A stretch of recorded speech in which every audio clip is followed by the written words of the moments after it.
You sit in front of your altar every single day. You chant. You try to focus. You probably assume the beings protecting your practice are peaceful angels or serene bodhisattvas. Most people see demons as enemies.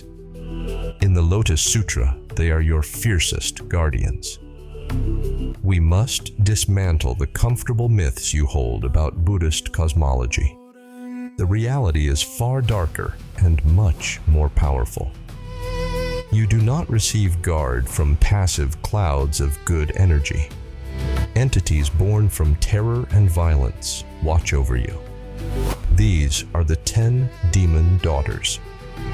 They made a specific vow to protect anyone who upholds this sutra. The universe does not just offer you good vibes when you chant. It offers you a violent defense mechanism against the things trying to break your faith. You need to understand exactly who these demons are and why they care about your daily life. You might feel unprotected or alone in your practice right now. You face obstacles at work or in your relationships. You wonder if your faith actually works or if you merely talk to a piece of paper. Today, we lay out a massive visual roadmap of the forces operating behind the scenes. We break this down into 7 distinct segments. First, we look at the pure identity of these 10 figures. Second, we uncover the dark origin of their mother, Kishimojin. Third, we examine the traumatic psychological shift that transformed them. Fourth, we read the exact literal vow they swore in the 26th chapter of the Lotus Sutra. Fifth, we look at the violent karmic curse they placed on your enemies. Sixth, we explore Nichiren's logic of protection. Finally, we connect their ancient vow directly to the physical Gohonzon you sit in front of every morning. The goal here is not historical trivia. The goal is to change the literal wiring of your brain. You will understand the exact mechanics of your own protection. The text demands we take this seriously. When you finish this, you will never look at your altar the same way again.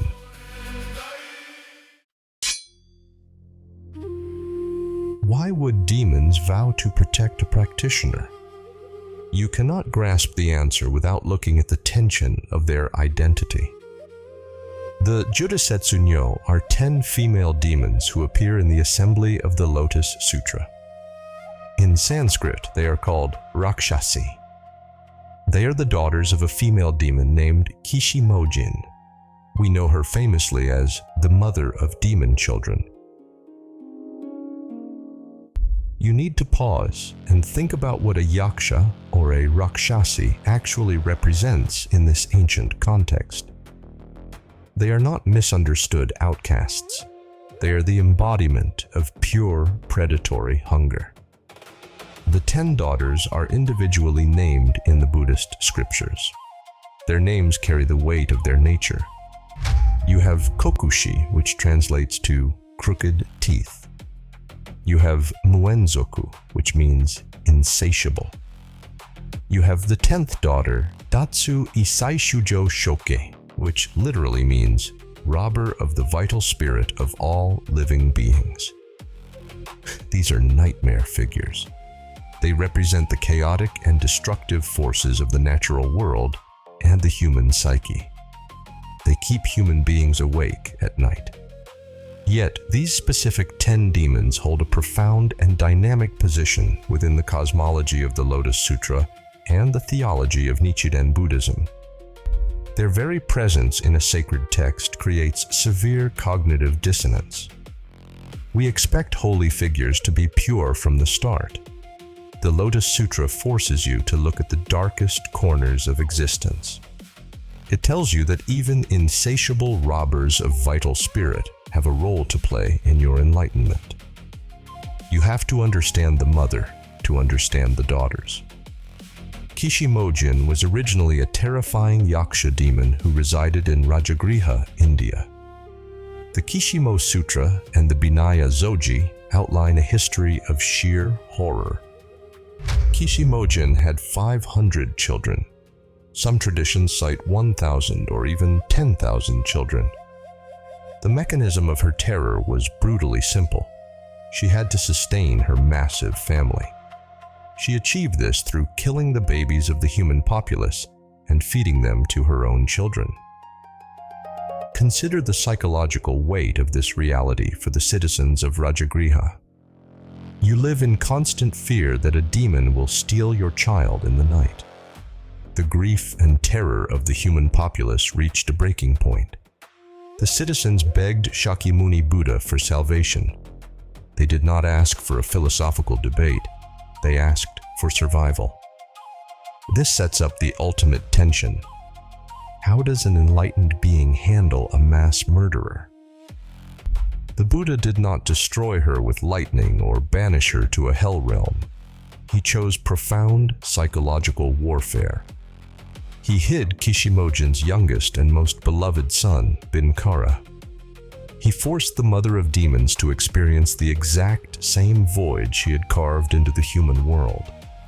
He made her feel the helpless panic of a lost child. The terror she inflicted on others suddenly became her own internal reality. She had to sit with that pain. The narrative tension peaks when Kishimojin realizes her son is gone. She scoured the world in despair for 7 days. A demon of her power was reduced to a frantic and broken mother. When she finally begged the Buddha for help, he did not comfort her immediately. Shakyamuni rebuked her instead. He highlighted the cold mathematical truth of her actions. He told her that human parents suffer the exact same agony when she devours their children. This was the mechanism of her transformation. It was not a magical spell that made her good. It was the crushing weight of empathy forced upon a sociopathic mind. She was suddenly awakened to the suffering she had caused. The payoff is immediate and permanent. Kishimojin vowed never to kill another child. Her son, Binkara, was returned to her. After this conversion, she and her 10 daughters transitioned from agents of terror to revered protective deities of Buddhism. They specifically safeguard children and easy delivery, and ultimately, the votaries of the Lotus Sutra. They took the fierce, violent energy they used for destruction and simply pointed it in the opposite direction. The predatory hunger did not disappear. It became an insatiable drive to protect. You need to recognize how this applies to your own life. The darkest parts of your psychology do not need destruction. They need redirection. The Lotus Sutra shows you that your anger and your hunger can be weaponized for the sake of your own enlightenment. Now we move to the exact scriptural mechanism of your protection. The specific vow of the Jurasetsu-nyo occurs in the 26th chapter of the Lotus Sutra, titled Spells or Dadani. Various heavenly beings and kings step forward first. They offer magical formulas to protect those who will preserve and preach the sutra after the Buddha passes away. Then, the 10 demon daughters step forward with their mother, Kishimojin. They make their solemn pledge directly to Shakyamuni Buddha. They say they want to protect those who recite and preserve the Lotus Sutra. They explicitly state they want to rid practitioners of their heavy cares. They declare that anyone trying to strike at the expounders of the Dharma through their weaknesses shall never be able to do so. This is a legally binding contract in the Buddhist cosmos. After this declaration, they recite a protective dharani right in the presence of the Buddha. The text gives the exact syllables. Iti me, iti me, iti me, iti me, iti me. Nime, nime, nime, nime, nime. Ruhe, ruhe, ruhe, ruhe. Stuhe, stuhe, stuhe, stuhe, stuhe. you do not deal with vague promises. You look at a specific ancient frequency designed to lock a shield around your life. They swore this oath in front of the entire assembly. They put their own existence on the line to ensure you can chant in peace today. The vow does not stop at a simple shield. It escalates into a severe karmic threat. The demon daughters elaborate on the brutal retribution that will befall anyone who attempts to harm the practitioners of the Lotus Sutra. They swear that trouble should come upon their own heads rather than distress the expounders of the Dharma. Then, they list the entities barred from attacking you. No yaksha or hungry ghost or vitala or skanda shall strike at your weaknesses. But they save their most intense rhetoric for human oppressors. They tell the assembly to consider the transgression of parricide. They mention the sin of pressing sesame mixed with impurities or cheating people with scales. They bring up the ultimate transgression committed by Devadatta, who divided the Sangha. They state clearly that those who slander the expounder of the Dharma shall suffer consequences such as these. They conclude by asking the Buddha to let them cause practitioners to live at ease and drive out various poisons. The Buddha immediately validates and praises their vow. He tells them their merit is immeasurable for protecting those who preserve the name of the Lotus Sutra. This is the payoff. The universe actively fights back against the negativity directed at your practice. You have literal demons cursing your obstacles. They do not fight fair. They fight to win on your behalf. You might think this is just a beautiful metaphor. Nichiren Daishonin did not treat it as poetry. He faced tremendous persecution, including assassination attempts and exile to the Izu Peninsula and Sado Island. He narrowly avoided execution at Tatsunokuchi. The Lotus Sutra predicts its true practitioners will face attacks by swords and staves. Nichiren viewed his survival as the literal activation of the protective vows made by deities like the Jurasetsu-nyo. He taught three primary functions for these deities. The first is as ultimate protectors. In his work, Kaimokusho, he declared he would receive protection from the 10 Rakshasis of the Lotus Sutra. The second function is as punishers. In a letter to the lay nun Toki, he pointed out that Japan's suffering from Mongol invasions was a direct result of hostility toward the Lotus Sutra. He warned that his attackers would face punishment from the 10 Rakshasis. We can understand this mechanism through the analogy of the sun and the shadow. The protection of the demon daughters is not a random gift. It operates like a strict natural law. When the sun of your faith shines brightly against an object, a shadow is cast immediately and without fail. The shadow does not hesitate. It simply exists as a direct consequence of the light. Your continuous practice is that sun. The fierce protection of the Jurasetsu-nyo is the shadow. You do not have to beg the shadow to appear. You only have to keep the sun burning. If your faith flickers or goes out, the shadow vanishes. This means the demons are bound entirely to the strength of your own internal conviction. They react to the light you generate. There is a third function that makes people uncomfortable. Nichiren taught that the 10 demon daughters also act as testers of faith. They do not merely protect believers from external harm. They actively orchestrate hardships to test and forge the faith of the practitioners. Nichiren explained this to the Ikegami brothers, who faced severe persecution from their own father.